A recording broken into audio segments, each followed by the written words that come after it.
What's going on, ladies and gents, boys and girls, guardians of all ages? Joker back again, once again, and today, people, today we have the Witch Queen launch trailer. Now, normally, this is where I would play the trailer to pad out the video runtime. However, it has a song in it, and I'm not sure if that song is super copyrighted, so if the trailer starts playing at the end of the sentence, I got away with it. If it doesn't, let's get into it.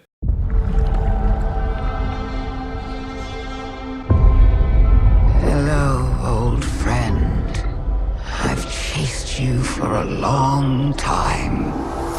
Savathun, the Witch Queen. She infiltrated the Vanguard, weakening us from within. Stealing our most sacred resource.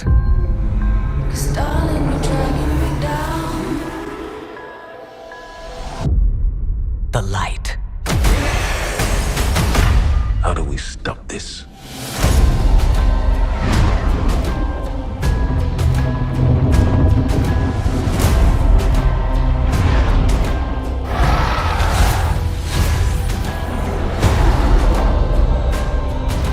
Welcome back, oh honored guest.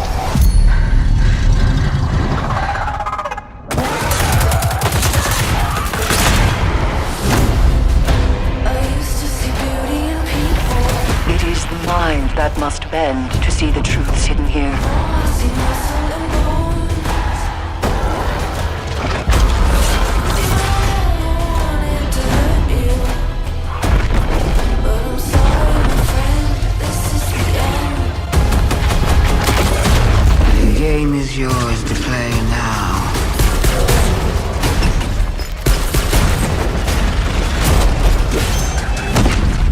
So say my goodbye. Such a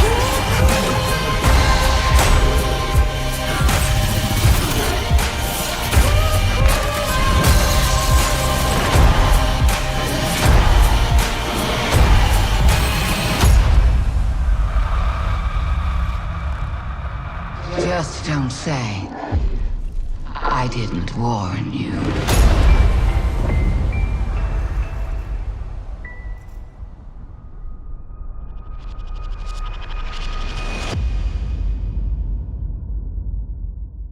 Now, don't get me wrong, that trailer's pretty cool. But if I might digress for a moment and talk about a video I saw by this channel called The Holy Apple, I believe it was, the link will be in the description below, called The Rumbling, The Witch Queen is Coming. It uses the Attack on Titan theme from this season to do this sort of hype teaser trailer for the Witch Queen, and let me fucking tell you, this shit is sick. Like I said, check it out, the link will be somewhere. But without further ado, let's get back to the Destiny 2 teaser trailer. Like most, if not all, Destiny trailers, there's a lot of action. Guardians running around, killing things, exploring landscapes, and to be frank, I really don't care about any of that. I mean, don't get me wrong, this is cool. The game is yours to play now.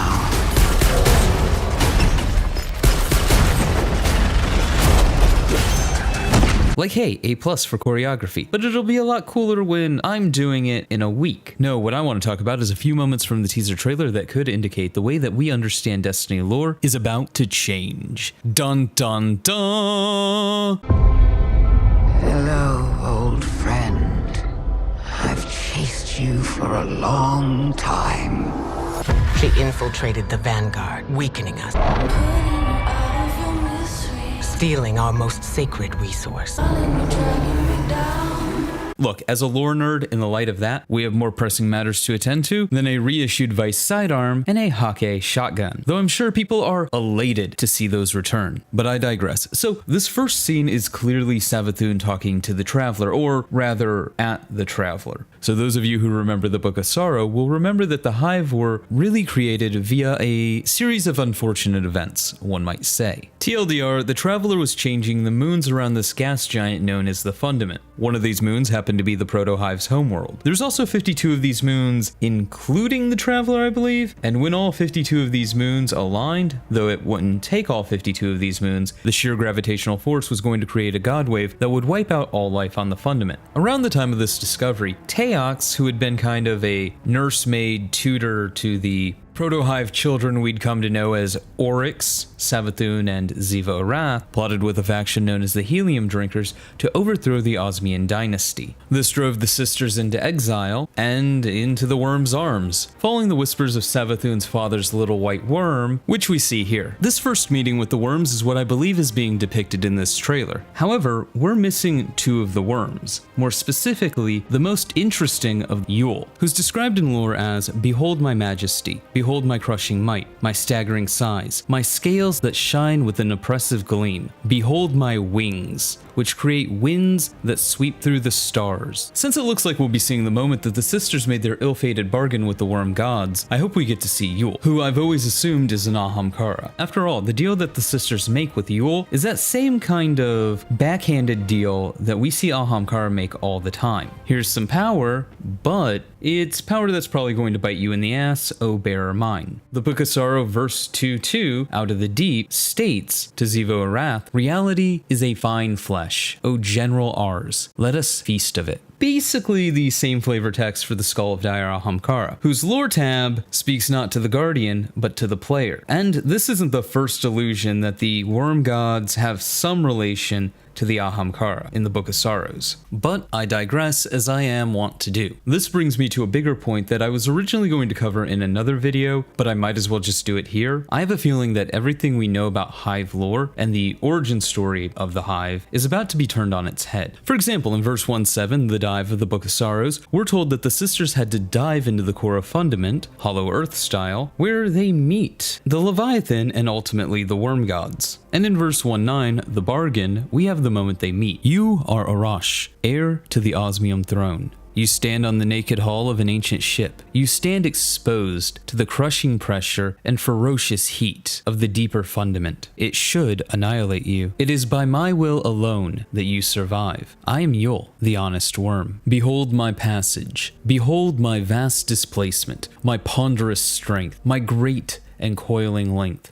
my folded jaws and curled wings. Behold the heaving cities, symbiotic with my flesh. I am fecund, Arash. I am at the beginning and the end of lives. Behold Ear, and Yule, and and Akka, the virtuous worms. Look upon us, and know that we are good. For millions of years we have been trapped, growing in the deep. From across the stars we have called life to fundament, so that it might contend against extinction. For millennia we have awaited you, our beloved host. Against you stands the cruel Leviathan, and all the forces of the sky. They would crush you down into the dark. They have arranged their moons to drown you in the fear of your potential. We want to help you, princes. We offer to each of you a bargain, a symbiosis. Take into your bodies our children, our newborn larvae. From them you shall obtain eternal life. From them you shall gain power over your own fragile flesh, the power to make of it as you will.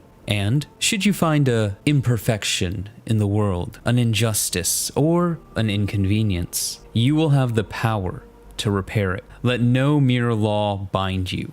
We ask one thing in exchange. O princes, you must obey your nature forever. In your immortality, Arash, you may never cease to explore and inquire for the sake of your children. In your immortality, Zyro, you may never cease to test your strength. In your immortality, Sithona, you may never abandon cunning. If you do, your worm will consume you. And as your power grows, O princes, so will your worm's appetite. But we offer eternity, Arash. We offer you a chance at the universe. Would you deny your people infinity? Reach up to me. Let my flesh be your sacrament. Now, of course, I'm not discounting that there are any number of other explanations for what we see going on here. We won't know until we know. This could be well after the bargain was made, when the worms emerge. What I will say is we see the Traveler in the skies above Fundament, where the sisters are, and then we see the worm gods emerge from the water. We also know that in verse 4:11, Dreadnought, Savathun states, I am Savathun, insidious. I graffiti this notice for you.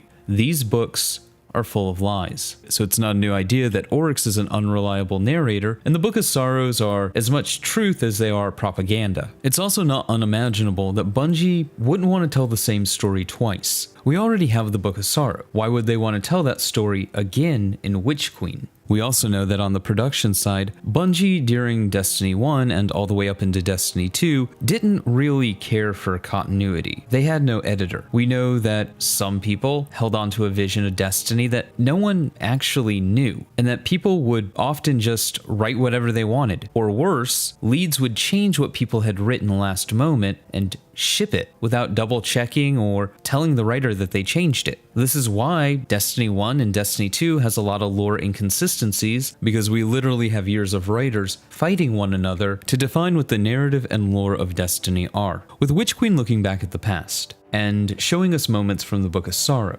Bungie has positioned themselves to tell us the definitive origin story of the Hive. Stripped of the propaganda and worship that followed Oryx's ascension, they have the opportunity to hit the soft reset button when it comes to the Hive and the darkness and the cosmic horror story side of Destiny, while giving us a better understanding of the Hive, along with showing us everything that we've ever imagined from the Book of Sorrows, or at least that time in the Book of Sorrows, with a twist. And while I'm not normally a fan of retcons, more so when they're done poorly, all I can do is hope that these are done well, if they're done at all. I do believe that Destiny's lore has become far too muddy, and a soft reset is perhaps warranted, and this could extend past just the Book of Sorrows, depending on how much Bungie wants to credit Savathun having her hands in. Now I know what you're thinking, oh contrarian commenter of contrarian comments. But Joker, Savathun is the god of lies. How can we trust any of this? Well, first, god of cunning, not lies. There is a bit of a difference there. And second, Bungie gains nothing from muddying the lore even further. Plus, given the pushback against things like Truth to Power and Callus's fanfiction, I don't think Bungie wants to have an entire story arc or DLC that is just another Truth to Power or Callus fanfiction. That's not a great way to set up the future of your franchise going forward. But yeah, those are my basic thoughts on some of the things that we see in the trailer. There's also this Shard of the Traveler thing that I'm super interested in. And, of course, the raid looks to take place within a pyramid ship. But, yeah, those are going to be my thoughts. Let me know yours in the comments below. Remember to like, but only if you did. Subscribe for more. Feel free to donate to my Patreon if you're feeling particularly generous. But above all else, stay frosty.